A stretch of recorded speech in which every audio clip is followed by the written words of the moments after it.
Hi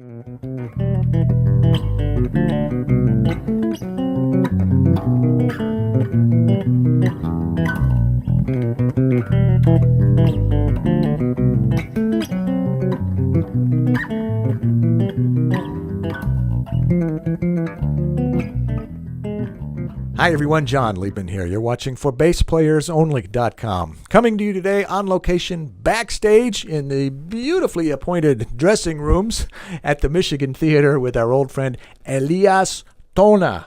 Hola Elias. ¿Cómo estás? Estoy muy bien. Oh, some of them don't speak Spanish. All right. Some of them probably speak hi, a lot. How are you? How are you?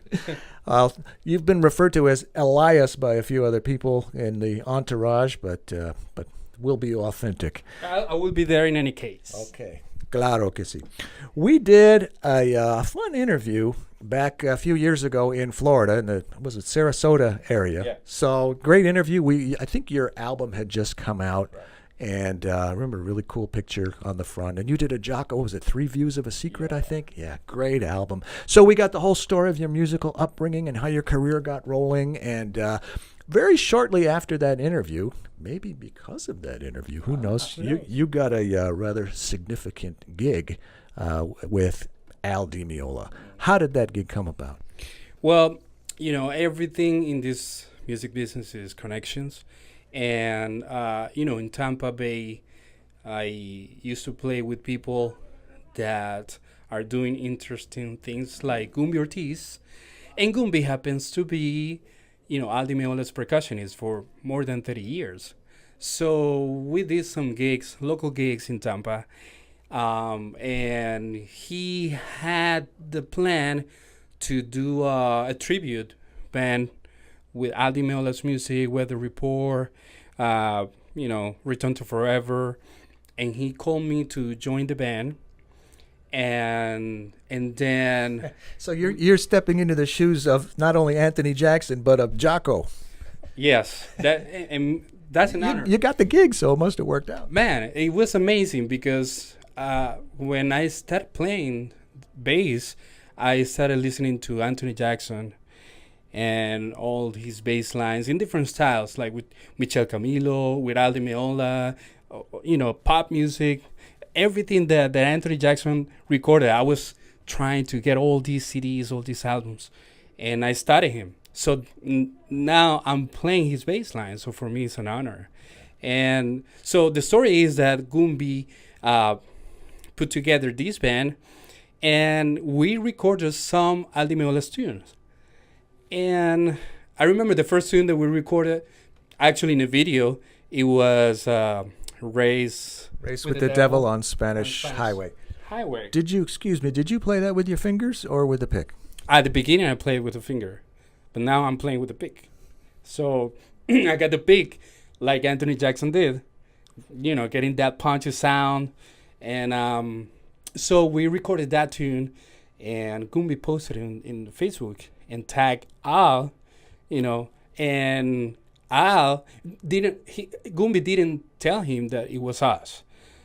So Al came back saying, "Hey, Gumby, yeah, let's do it again." He thought it was him. And Gumby told him, "No, that's not you, that's us. That's my band." Oh. So he said, "Wow." And Gumby wanted to play with Al in some point. And he was trying to convince him to come back to the United States and do all this music from these albums, Casino, Elegant Gypsy, Kiss My Axe, all these albums. Splendido Hotel. Right. And, everything started to move, management, booking, agents, and they started the tour, but they started the tour with a different band. And we kept working with this Gumby's band, doing local gigs and doing recordings and staying focused on what we wanted to do and the music that we want to play. But then later, some changes came to Al Dimeola's band. The bass player and the drummer, they left the band, and then Gumby told me and Luis, who is the drummer when Gumby is in Tampa Bay playing his music, he told us, "Hey, there is an opportunity here to play and probably join Dimeola's band because you guys know the music already." And we auditioned for Al in Miami, and it was an amazing experience. And Al, started to work with us, his music in details and sections, and we started to go with him in his approach of how he's conceptually, his orchestration. Excuse me, I gotta ask you. Tell me about that audition. What was that like? Well, for me, it was like, if if anything can happen, if it's a yes or no at the end, it's gonna be a great experience anyway.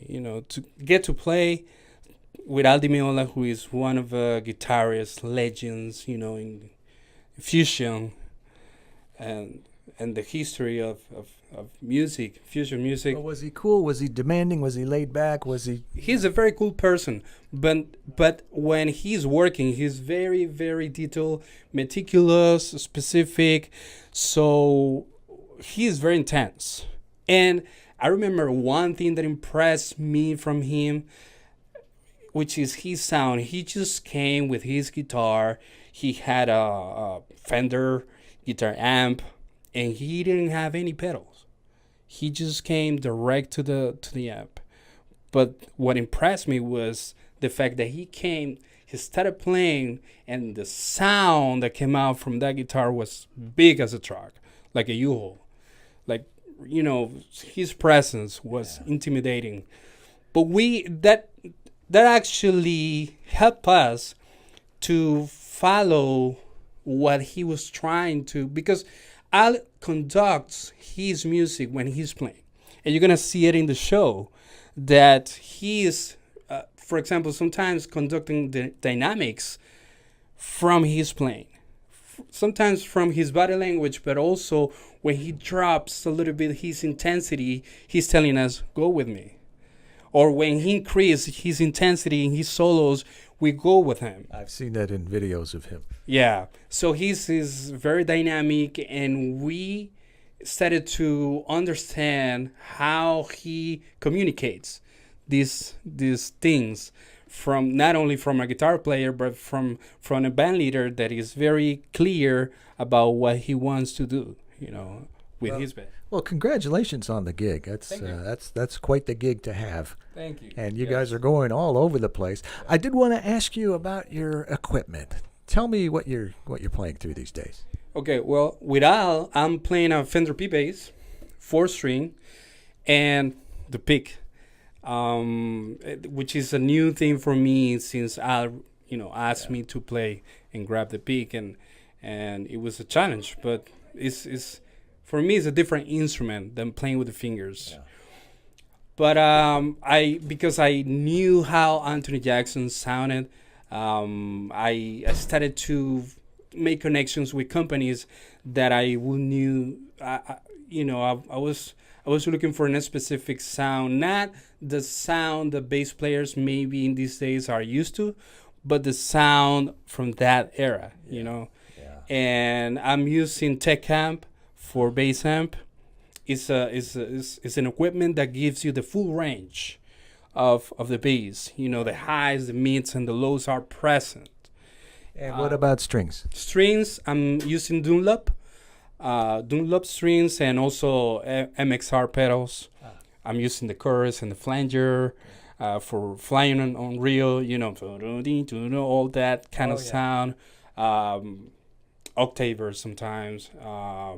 And envelopes, and then Bertolini, we started to work with Bertolini, and they send me these pickups that are Fender sound, and I was at the beginning, I was a little bit skeptical, because I know Bertolini, I play 6-string bass, and with the 6-string, I have the full range, but I was like wondering how Bertolini is gonna fit with the classic Fender P bass sound. And they did greatly. yeah, great company. Yeah. Well, the tour is going on. You're going to Chile and Argentina and Spain, I think, and Europe and South America and all over the U.S. What about long range? What about the future? What else? Is there something else that you've always wanted to do that you just haven't gotten around to yet? Yeah, well, personally, I'm writing music for my second album now. My first album, was only bass in one take. But now in this second album, In one take, you just had to mention that. I don't blame you. I don't know why, but just I know why. it came out like that.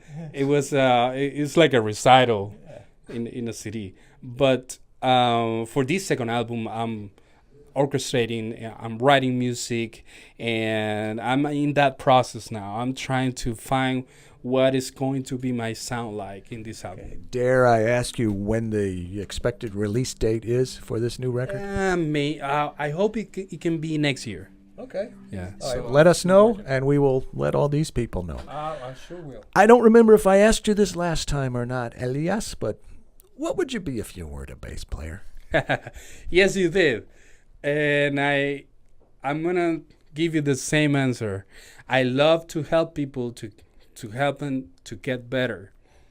I'm also a teacher in Tampa Bay. I teach at the Players School of Music Oh, yeah. in Clearwater, and I help people not only to play better, but to work better, to invest their time better in music, to think better.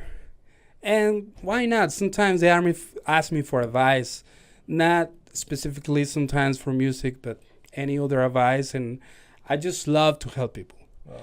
And if I wouldn't be, a musician, maybe I will be a teacher, maybe I will be a coach, maybe I will be someone helping other people to do what they're doing a better level. Very inspirational. And a good note to end on, I think.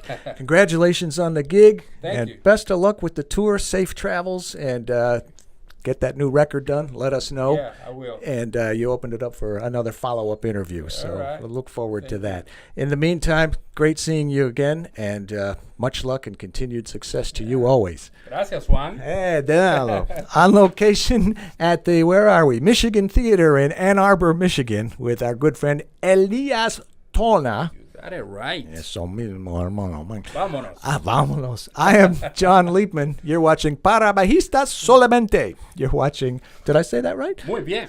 For BassPlayersOnly.com. .com, I should have said. Punta.com. No. Punto.